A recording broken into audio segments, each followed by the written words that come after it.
Hello student, आज का जो हमारा टॉपिक है वो है सरफेस एरिया एंड वॉल्यूम, यानी कि पृष्ठीय क्षेत्रफल और आयतन।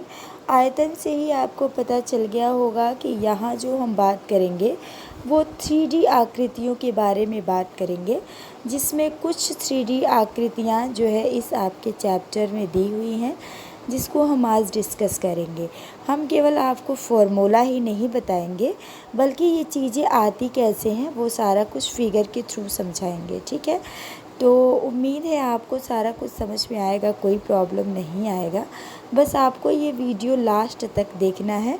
और आपको बता दें कि ये जो टॉपिक हमारा है ये सभी क्लासेस के लिए इम्पॉर्टेंट है, यहाँ तक कि जो कंपटीशन एग्ज़ाम होते हैं उनमें भी यहाँ से क्वेश्चन बनते हैं सरफेस एरिया और वॉल्यूम को लेकर। ठीक है, तो आप लोग इस वीडियो को ध्यान से देखिएगा, तभी आपको सारा कुछ समझ में आएगा। और एक बात और, ये जो वीडियो है वो हिंदी मीडियम और इंग्लिश मीडियम दोनों के लिए है। ठीक है, हमने कंटेंट को इंग्लिश में तैयार किया है, लेकिन हम आपको समझाएंगे हिंदी और इंग्लिश मिक्स करके। ठीक है, तो आपको कोई प्रॉब्लम नहीं आएगी। ठीक, देखिए हमने कौन कौन से 3D शेप्स को ले रखा है। पहला जो हमारा 3D शेप है, इस चैप्टर में जो जो चीज़ें हमें पढ़नी है यहाँ हमने लिख रखा है।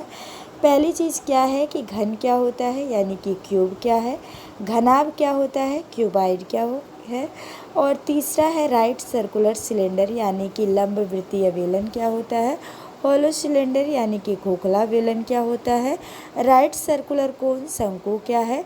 गोला यानी कि स्फीयर।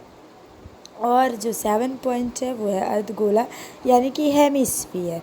इन्हीं सारे चीज़ों को हम लोग इस चैप्टर में डिटेल्स जानेंगे, जिसमें आज हमने घनाभ को लिया है और हम घनाभ के बारे में आपको डिटेल्स समझाएंगे। घनाभ में क्या क्या चीज़ें होती हैं, घनाभ का टोटल सरफेस एरिया क्या होता है, घनाभ का वॉल्यूम क्या होता है, घनाभ का लेटरल सरफेस क्या होता है। ठीक है, मतलब घनाभ के बारे में आज हम आपको पूरी जानकारी देंगे और आपको कोई और चीज़ों की ज़रूरत नहीं पड़ेगी कि घनाभ में कुछ छूट गया, ऐसा आपको नहीं लगेगा। देखिए घनाभ क्या होता है, सबसे पहले हम जान लेते हैं कि क्यूबाइड क्या होता है।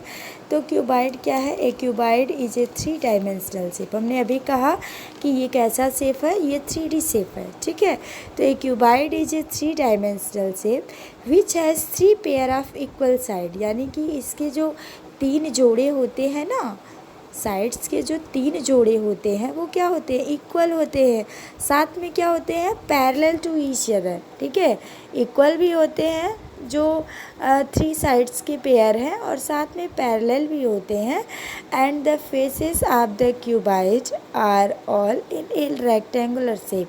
और इसके जो फेसेस होते हैं ना, यानी कि जो आपके घनाभ के क्या हैं, फेसेस हैं, यानी कि जो फलक होते हैं वो भी क्या होते हैं, रेक्टेंगुलर शेप में होते हैं। ठीक है, तो क्यूबाइड क्या है, a cuboid is a 3 dimensional shape which has 3 pair of equal side parallel to each other and the faces of the cuboid are all in a rectangular shape. ये रही डिफिनीशन की बात।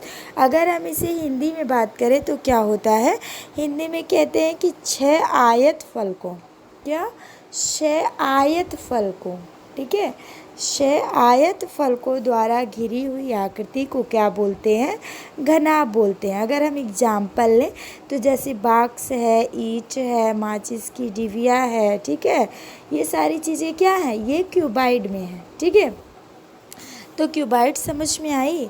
अगर हम क्या करें, 6 आयताकार फलकों को क्या करें, 6 आयताकार फलकों से जो घिरी हुई आकृति होती है ना, उसी को हम कहते हैं घनाभ। अगर हम इंग्लिश में बात करें तो इंग्लिश में कैसे बोलते हैं, a cuboid is a 3 dimensional shape which has 3 pair of equal sides parallel to each other and the faces of the cuboid are all in a rectangular shape. ठीक है, अगर हम बात करें तो घनाभ की जो सम्मुख फलकें होती हैं ना, वो बराबर और क्या होती हैं, समांतर होती हैं। ठीक है, और घनाभ में कितने विकर्ण होते हैं, तो घनाभ के 4 विकर्ण होते हैं।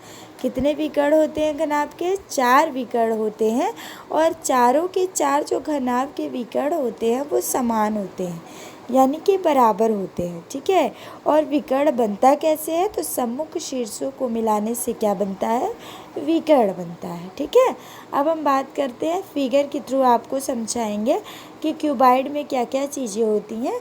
तो देखिए क्यूबाइड में क्या क्या चीज़ें होती हैं। तो क्यूबाइड में 6 फेसेस होते हैं, 12 एड्ज होता है और 8 क्या होते हैं, वर्टिसेस होते हैं। ठीक है, अब ये क्या है हम आपको फिगर में समझा रहे हैं। अगर हम हिंदी में बात करें तो 6 फलकें होती हैं। फेस को हम बोलते हैं फलक। क्या बोलते हैं, फलक। क्या बोलते हैं, फलक। ठीक, और जो इर्ज है इसको बोलते हैं, क्या बोलते हैं, कोरे बोलते हैं। क्या बोलते हैं, कोरे। ठीक है, बात समझ में आ रही है। फेसेस को क्या बोलते हैं, फलक बोलते हैं। इर्ज को क्या बोलते हैं, कोरे बोलते हैं। और वर्टिसेस जो है ना इसको बोलते हैं शीर्ष। क्या बोलते हैं, शीर्ष बोले, या इसी को कह देते हैं कोने। क्या बोल देते हैं, कोने। बात समझ में आ रही है। तो देखो हिंदी कितनी टफ लग रही है, ऐसे पढ़ लो। देखो फेसेस कितने होते हैं, 6 रेक्टेंगल्स होते हैं। हमने बोला ना कि जो फलक होते हैं वो कैसे होते हैं, आयताकार होते हैं। कैसे होते हैं, आयताकार होते हैं। तो कितने फलक होते हैं, तो 6 फलक होते हैं। अच्छा, कितने कोरे होते हैं, तो 12 कोरे होते हैं। अगर शीर्ष की बात करें या कोने की बात करें तो कितने होते हैं, 8 होते हैं। अभी हम आपको फिगर में दिखा रहे हैं कि ये चीज़ें हैं कहाँ। ठीक है, तो देख लो ये फिगर है क्यूबाइड का, घनाभ का। ये देखो हमने क्या किया, 2 रेक्टेंगल लिया, एक के ऊपर एक रेक्टेंगल को रख दिया। ठीक है, इतना करने के बाद फिर हमने क्या किया कि इनके कोने को ऐसे मिला दिया। बात समझ में आ रही है। इतना करने के बाद अब देखो, अब ये हमारा बन गया घनाभ, यानी कि क्यूबाइड बन गया।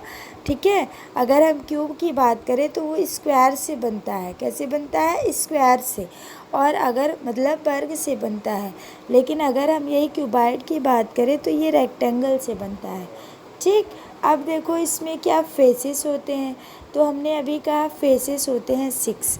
तो फेसेस यही है, देखो ये पूरा एक फेस है, रेक्टेंगल है। ठीक है, ऐसे ही ये सेकेंड फेस है, ध्यान से देखना बच्चे, ये सेकेंड फेस है। ठीक है, ऐसी बात करें ये वाला जो होगा वो क्या होगा, थर्ड फेस होगा। समझ में आ रही है बात। और ये जो होगा वो कौन सा होगा, फोर्थ फेस होगा। और ये ऊपर एक रेक्टेंगल और ये एक नीचे रेक्टेंगल। तो कुल मिला के कितने फेसेस हो गए, 6। हमने यही ऊपर लिख रखा है कि कितने फेसेस होते हैं, 6 फेसेस होते हैं। और वो कैसे होते हैं, वो होते हैं रेक्टेंगुलर। बात समझ में आ रही। यानी फलक कितने होते हैं, 6।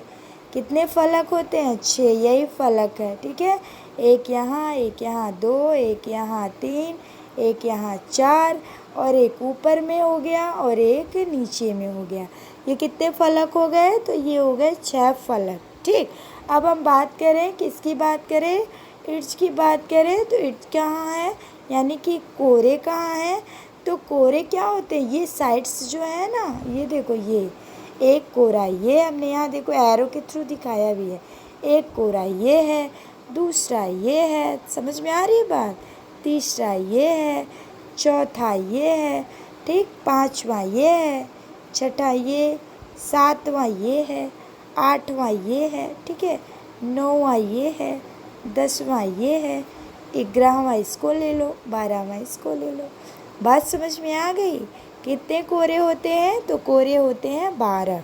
एक बार हम और काउंट करके दिखा दे रहे हैं, आपको कन्फ्यूजन ना हो।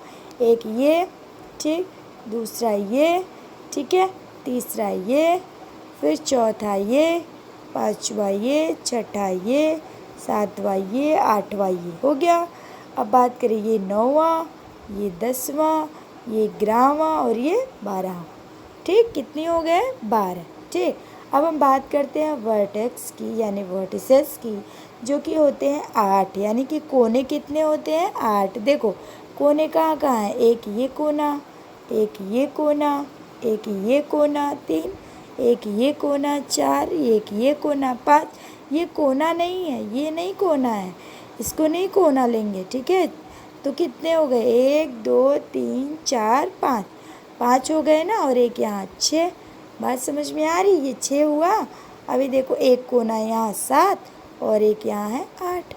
कितने कोने हो गए, 8। कितने वर्टेक्स हो गए, 8। यही हम ABCD भी लिखेंगे, नाम जब लिखेंगे ना तो ऐसे लिखेंगे ABCD, फिर EFGH। बात समझ में आ रही है? तो कितने वर्टेक्स होते हैं? 8 होते हैं। एक बार हम और रिपीट कर दे रहे हैं। फेसेस कितने होते हैं? 6। फलक 6 होते हैं। कोरे 12 होते हैं। और शीर्ष कितने होते हैं? 8 होते हैं। ठीक, बात समझ में आ गई? किसी को कोई प्रॉब्लम नहीं होनी चाहिए। अब देखो, अब हम बात करते हैं टोटल सरफेस एरिया, यानी कि या तो कहेगा कि हमें टोटल सरफेस एरिया बताइए क्यूबाइड का, या तो कहेगा सरफेस एरिया। सरफेस एरिया मतलब पृष्ठीय क्षेत्रफल, या फिर कह देगा कुल पृष्ठीय क्षेत्रफल। क्या पूछेगा? पृष्ठीय क्षेत्रफल या पूछेगा कुल पृष्ठीय क्षेत्रफल। तो हमें यही फाइंड करना है जो हमने निकाल के रखा है। क्या होता है पहले ये जान लो, फिर हम बताते हैं कि ये आता कैसे है। तो जो सरफेस एरिया होता है क्यूबाइड का ना, वो ये होता है 2 ब्रैकेट में LB + BH + HL। L क्या है? लंबाई है। B क्या है? चौड़ाई है। H क्या है? ऊंचाई है।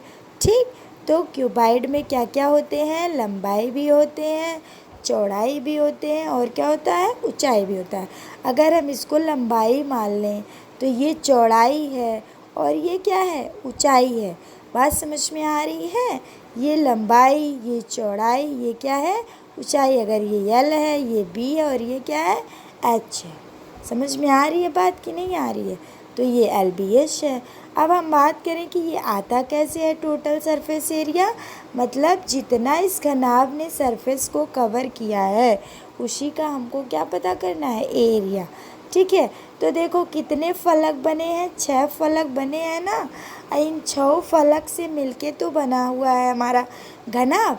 तो अगर हम इन 6 फलकों के एरिया को क्या करें? ऐड कर दें तो आ जाएगा इस घनाभ का एरिया। बात समझ में आ रही है? अगर हम क्षेत्रफल की बात करें तो ये जो घनाभ है ये 6 आयताकार फलकों से मिलकर बना है, 6 रेक्टेंगुलर फेसेस से मिलकर बना हुआ है। तो अगर हम इन्हीं रेक्टेंगुलर फेसेस का एरिया जोड़ दें तो किसका एरिया आ जाएगा? क्यूबाइड का एरिया आ जाएगा। अब देखो होगा क्या, तो ये देखो जो एरिया जब हम लेंगे ना, तो अगर मान लो अगर ये हम लेते हैं, ये वाला जब लेंगे तो इसमें क्या क्या चीज़ें आएंगी? इसको हमने L लिया और इसको क्या लिया? B लिया, तो LB आएगा ना। बोलो होगा कि नहीं? आयत का जो क्षेत्रफल होता है, रेक्टेंगल का जो एरिया होता है वो होता है L × H होता है ना, लंबाई गुणित चौड़ाई L × B होता है ना। तो यहाँ L हो गया, यहाँ B हो गया। अगर हम फिर दूसरे फेस की बात करें तो इसमें तो B आ रहा है, लेकिन इसमें क्या आ रहा है? H आ रहा है ना, तो ये हो जाएगा BH। ऐसे ही इधर की बात करें तो देखो ये क्या है? ये तुम्हारा B है और ये क्या है? L है, तो LB हो गया। फिर ऐसे ये लेंगे तो इसमें क्या क्या आएगा? इसमें BH आएगा। फिर लेंगे ऊपर वाला तो ये हो जाएगा क्या? LB। फिर ऐसे नीचे वाला लेंगे तो ये भी क्या हो जाएगा? LB।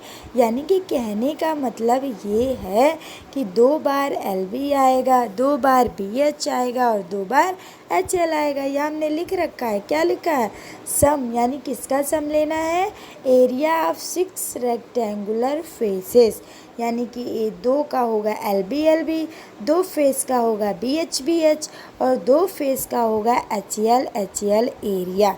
ठीक है, अब सबको जब जोड़ देंगे तो 2 सब 2 में आ जाएगा और फिर 2 कॉमन हो जाएगा, LB + BH + HL। ठीक है, तो आपको लर्न करने हैं ये वाला, और आया कैसे है तो ये जानना बहुत ज़रूरी होता है कि क्योंकि ये जो क्यूबाइड होता है ये 6 रेक्टेंगुलर फेसेस से मिलकर बना हुआ है। तो अगर हम 6 रेक्टेंगुलर फेसेस के एरिया को ऐड कर दें तो ये हमारा हो जाएगा टोटल सरफेस एरिया। बात समझ में आ गई? अब हम बात करते हैं लेटरल सरफेस एरिया की, कि लेटरल सरफेस एरिया क्या होता है। तो इसको हिंदी में कहते हैं पार्श्व पृष्ठीय क्षेत्रफल। क्या बोलते हैं? पार्श्व पृष्ठीय क्षेत्रफल। ठीक है, तो पार्श्व पृष्ठीय क्षेत्रफल क्या होता है? तो अगर हम इस बाहर वाले फेस को और बाहर वाले फेस को, मतलब ऊपर वाले फेस को, अप जो फेस है और जो बॉटम फेस है, इन दोनों के एरिया को हम छोड़ दें। बाकी जो 4 फेसेस हैं उनके एरिया को हम ले लें और उनका सम कर दें। ठीक है, बात समझ में आ रही है? 6 फेसेस होते हैं, 6 फलक होते हैं, तो अगर हम 4 फलक का एरिया ले लें और ऐड कर दें तो हो जाएगा ये क्या, पार्श्व पृष्ठीय क्षेत्रफल, यानी कि लैटरल सरफेस एरिया। तो दो किसको किसको छोड़ना है, तो जो अप में है ना, जो अप है फेसेस और जो क्या है बॉटम फेस है, इसी को छोड़ना है। इन दोनों फेसेस के एरिया को हम छोड़ देंगे, बाकी जो 4 है उसको ऐड कर देंगे तो वो हो जाएगा लैटरल सरफेस एरिया। ठीक है, तो जब हम यहाँ जोड़ेंगे, ठीक है, तो देखो ये क्या हो गया, ये BH हो गया, BH, और ये HL नीचे वाला LB है ना, तो इस LB को हमने क्या किया, नीचे वाले का LB और ऊपर वाले का LB, इसको हमने छोड़ दिया, तो बाकी जो 4 थे उसको हमने ऐड कर लिया। तो ये 2 बार क्या हो गया, 2BH और 2 बार HL हो गया। अब 2 हमने कॉमन ले लिया और साथ में क्या कॉमन लिया, दोनों में क्या है, H है, तो H भी कॉमन ले लिया, तो ये हो गया 2L + B × H। ठीक है, तो ये हो गया पार्श्व पृष्ठीय क्षेत्रफल। तो उम्मीद है आपको समझ में आ गया होगा कि पार्श्व पृष्ठीय क्षेत्रफल क्या होता है, लैटरल सरफेस एरिया। अगर हम अप वाले फेसेस को और बॉटम फेस के एरिया को छोड़ दें तो बाकी जो 4 फेस हैं उनके एरिया को हम जोड़ दें तो ये हो जाता है लैटरल सरफेस एरिया। ठीक है, अब हम डायगोनल की बात करें तो डायगोनल कितने होते हैं, 4। ठीक है, तो ये जो है ना, अभी हम आपको बता रहे हैं कि कहाँ है, ये देखो, ये है रेक्टेंगुलर, ऐसे मिलाएंगे तो ये डायगोनल है। ठीक है, तो डायगोनल निकलता कैसे है, तो ये होता है √L² + B² प्लस क्या होता है, H²। ठीक, उम्मीद है आपको समझ में आ गया होगा। कोई आपको प्रॉब्लम रह जाती है तो आप कमेंट बॉक्स में ज़रूर बताइएगा। ठीक है।